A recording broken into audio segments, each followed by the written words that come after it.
I was thinking, in professional sports, usually when a coach has a losing record, they usually fire the coach.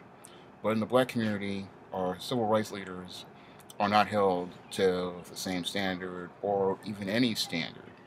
I mean, I'm wondering, is it time for us to fire some of our civil rights leaders and terminate our relationship with some of these civil rights leaders altogether? I mean, I look at guys like Al Sharpton who have an O or maybe a 2 for 20 or 50 some record. I mean, that's a losing record. And when you look at the number of people who he said he was going to get justice for, and you look at the number of acquittals that have transpired over the last 20 to 25 years, I'm thinking it's time for us to fire him and get some new leadership and focus on a new direction. Really, again, like I said before, with Al Sharpton, it's almost like a 3 for 50 record. If you follow him like I followed him back when I was in high school, back in 1988, I was in Park West High School at the time, and I was reading a newspaper every day, and he has one of the worst records when it comes to civil rights, yet black people still continue to go to him. And it's proven that his approaches are ineffective. I mean, let's look at the record here. Starting with Tawana Brawley. Um,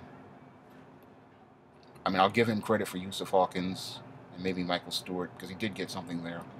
But after that, Patrick Dorsman, Shawn Bell, Amadou Diallo, um, did I say Shawn Bell? Yeah. And now recently Eric Garner. And if you go national, you can throw in Oscar Grant and Trayvon Martin and countless others that he said he was going to get justice for. But we look at Al Sharpton's record, and it's a losing record. If he was in the NFL, he'd have been fired years ago. If he was in Major League Baseball, he would have been fired years ago. If he was in the NHL, hockey, he would have been fired years ago because no one puts up with losing records in these business enterprises because they know that a losing record costs the money. And the sad part is the black community has not come to that standard. Um, this losing record of Al Sharpton is costing us lives. And the losing record of these civil rights organizations is costing the black community not just lives, but money as well. I mean, I look at the black community and we're continuing to lose because we stand behind losers. And eventually, we have to reach to a point where we have to say, look, you're not meeting the standard that we need. When we compare these guys to Malcolm X, Al Sharpton to Malcolm X got results. Dr. King, for all of his dreaming, got some results. We look at Al Sharpton and the leaders of today, Jesse Jackson and such, we're not getting any results. And it's time to fire these guys. I mean, that's my opinion. It's time to fire them, time to hand them their pink slip, and it's time for us to get some new leadership and a new direction. I'm looking at how the Eric Garner case was handled, and it was just not handled well, and his leadership is ineffective towards getting so-called justice. Um, I did not when I his idea is more marching and protesting. We have been doing marching and protesting since Emmett Till. Eventually, you reach a point where you have to come up with a new strategy and a new approach that's going to be effective in getting you civil rights. Just like in sports, the coach can't keep using the same plays in the hopes of winning a championship. You have to come up with new strategies to help people. And I'm looking at our civil rights organizations and our civic organizations, like the National Action Network, and the approach is tired. The approach is old. It's obsolete. It's time for us to do something new. I mean, his whole idea in the wake of these decisions is to have a march on Washington. Didn't we? And I have to say this: didn't we march on Washington to celebrate the 50th anniversary of the March on Washington last year? How many times are you going to organize marches?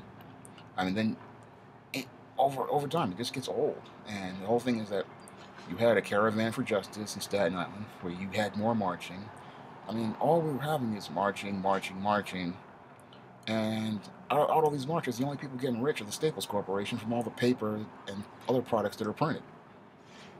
That's not that's not helping black people, and that's not helping us get the message out. And the craziest thing about these marches is that they're all done on Saturday when all the government offices are closed. They're all done when there's no one there to pay attention to them, and all they are is a cathartic way for people to release their anger and release their feelings, but not actually do anything. This is getting tired, and again, like I said before, this type of leadership is not effective in helping black people meet their goals.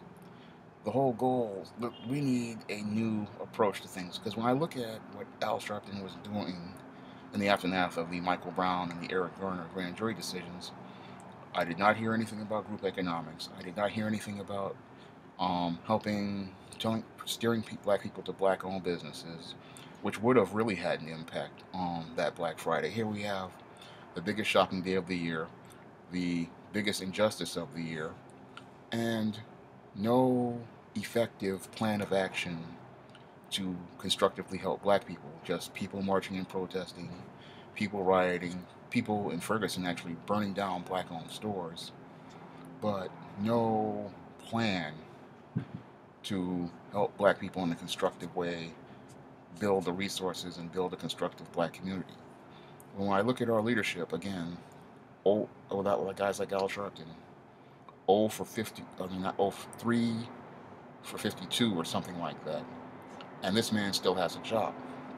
I mean, it's just as backwards as Daniel Pantarello, Mayor de Blasio, allowing this man to still have a job in the face of 2 federal civil rights lawsuits, one with a judgment for $30,000 which was split between 2 individuals for violating their rights, and another one that's pending. This man should not have a job. And the same thing with our civil rights leaders. They should not have a job because in business and in sports, and just in business general, because I study business, if you don't meet the standard for performance, they terminate you, especially on the executive level. If you don't meet the goals for the company, if you set goals and you don't meet them, you're fired. That's just the way it is. And you're given the option to resign before you get fired, but you're out of there. And I'm looking at our black leaders, and it's time for the black community to hand guys like Al Sharpton the pink slip, because nothing's getting done. Excuse me for a second.